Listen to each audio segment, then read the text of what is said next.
Welcome to First Aid Airgun Reviews. I'm your host Lou, and today we're checking out the Crosman MK-177 multi-pump 3 to 10 times, single shot bolt action, 5 pellet clip tray with a Ruger 4x32 scope on there. We're going to do a chrono test, accuracy test. Let's check it out. It's a multi-pump pneumatic. Pump it up 3 to 10 times. You're not supposed to pump it over 10 times. It's supposed to get 800 feet per second on the box. We'll see how close we get to that. We're going to be using regular 7.4 grain Crosmans. It has a manual crossbolt safety, cheap plastic trigger, but for the money I didn't really expect anything more. The gun runs about $79.99. This is a look at the pellet clip that's in there. It's a 5-shot clip. You can store these in the stock of the gun. And this is just a quick view of the rails there, Picatinny. That's the Ruger 4x32 scope. And it's the Ruger 4x32 scope. Cheap, but should be fine for 10 yards.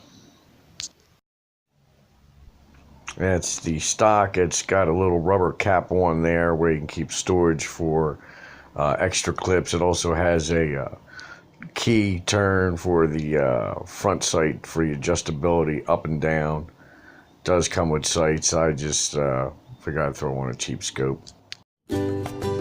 Shooting offhand about 10 yards away.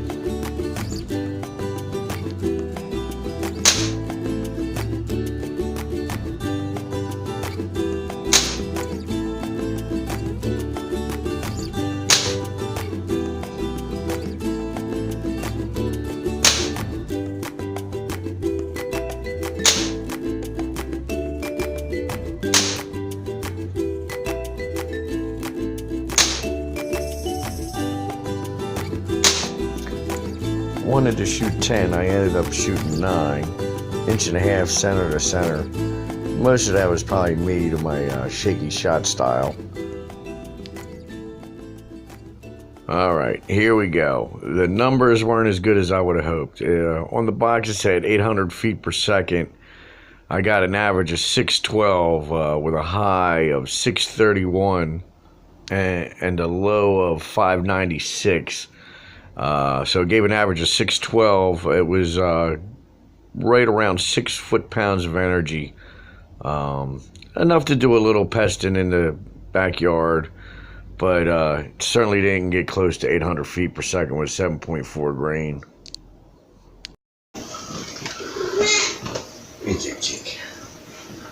Alright, so what do we think of the MK-177?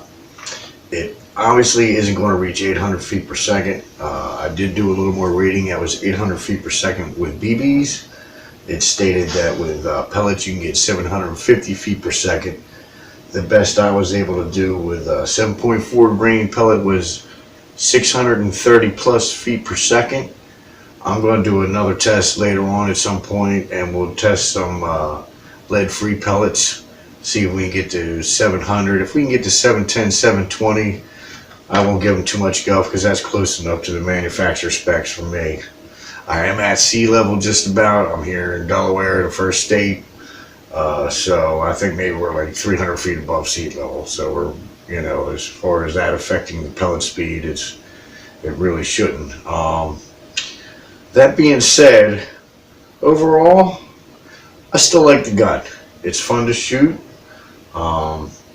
Now the accuracy, that was me standing, freehand shooting at 10 yards. I'm sure if I put it down on a bag or a rest, I would be able to tighten up that group a little bit, maybe get to 1 inch. I am not a great shot. I'm at best decent.